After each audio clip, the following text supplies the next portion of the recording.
You will be creating your own landscape for this next project. Here's an example of a painting by Thomas Moran. The horizon line is where water or land meets the sky. It's usually the eye level of the observer. If the horizon line cannot be seen, as in this picture, its placement may be imagined based on the placement of trees, grasses, or in this case, the base of the mountains. It usually makes a more interesting composition if your horizon line is not smack dab in the middle, but instead above or below the middle of your picture. The foreground is the part that is closest to the viewer. Objects here will appear larger, more detailed, and will overlap in front of everything else. The middle ground is, well, of course, in the middle, and the background appears furthest from the viewer. Having a foreground, middle ground, and background is a way for an artist to show space and distance. Objects will appear to get smaller the further back and higher on the page. Here are a few strategies when you start planning your composition.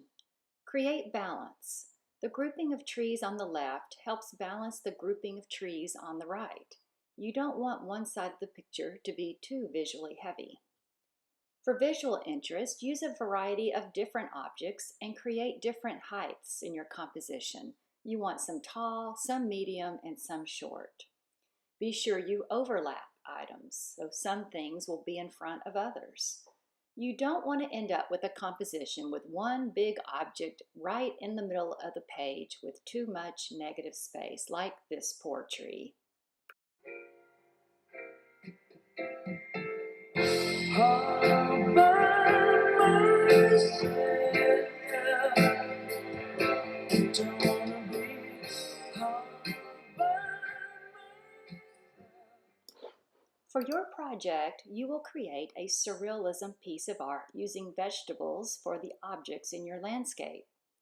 Surreal means to be dreamlike or something that is beyond reality, so people would not normally see asparagus as tall trees or broccoli for shrubs. That's what makes this landscape surreal. As you plan your landscape, think about different interesting vegetables you can use for vegetation. Celery, artichokes, carrots, asparagus, mushrooms are all examples of vegetables you could use. Be careful with using an item you think might be simple to draw, like a potato. Some of the simpler items are actually much harder to draw realistically. In the next video, I will show you how to use everything you've learned so far, how to draw vegetables, how to create stippling, hatching, and cross-hatching for values, and how to put all of these together to make an effective landscape.